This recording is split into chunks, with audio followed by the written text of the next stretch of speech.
without that particular house as center stage for the disjointed hauntings of her sleeping hours. All of her dreams were acted out on Sullivans Island and at the island gamble. In the rooms, on the porch, in the yard looking back, always, always there. They used the term chateau loosely, even jokingly, but during the days and nights of their lives, the island gamble was where any and everything of significance for generations had been told around her tables or had been revealed in the confessional of her front porch. Lives were dissected and discussed deep into the night until aunts, uncles, and especially children, exhausted from the heat and laughter, nodded off in their rockers or hammocks. Their aspirations, broken hearts, and victories were all recorded for posterity in the family's collective memory, the details rearranged and embellished as time went on to make for better storytelling. The house knew everything about them, and being there made them believe that they were safe from the outside world. In their case, telling family tales was what they seemed to do best. They would laugh and say that if there had been an Olympic event for working a jaw, the walls of the island gamble would have buckled from the burden of gold medals. Truly, the family was a very sentimental lot, and their point of view was that the ability to poke fun at their own foibles was what saved them from despair on many a day. That's how it was. The aging, sometimes shaking ramparts of the Hamilton fortress were stockpiled with invisible weapons of "remember when," "we never," and "we always," as though they existed in their own great saline bubble with a sacred family crest to live up to. Sometimes the family wore Beth out with what she saw as excessive self-importance and righteousness.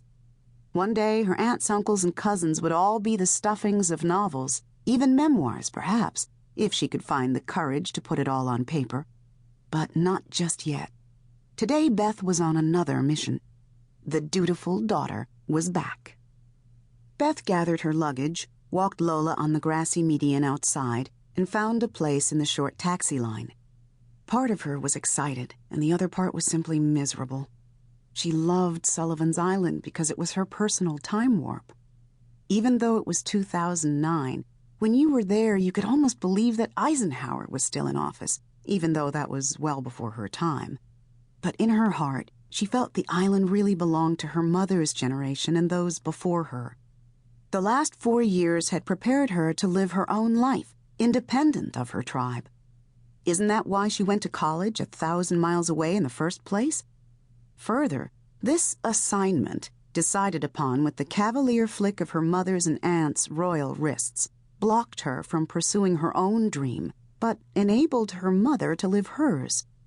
It wasn't a fair trade, but she wasn't exactly given an option. If asked, she would say dryly, "My mom and my Aunt Maggie could benefit from even one session of sensitivity training. Seriously." She climbed in the next available rattletrap, and soon she was on her way. At least she had Lola to console her. "Could you turn up the air conditioning, please?" she asked. Beth's upper lip was covered in little beads of moisture, and the roots of her hair were damp. "Sure," the driver said. "Today's a hot one, eh?" "Yep, it sure is." The old van complained with each pothole and strained against the slightest rise in the road. Its ancient driver, an old man whose white hair was as thick and coarse as a broom, was crouched over the steering wheel. The intensity of his focus on the road was nerve-wracking. He drove like a lumbering walrus in the middle lane as hundreds of cars zoomed by them.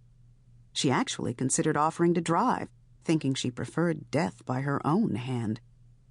Memorabilia was strung across the old man's dashboard, photographs attached with bits of curling tape and lopsided magnets from Niagara Falls, and in Beth's opinion, other painfully boring vacation spots.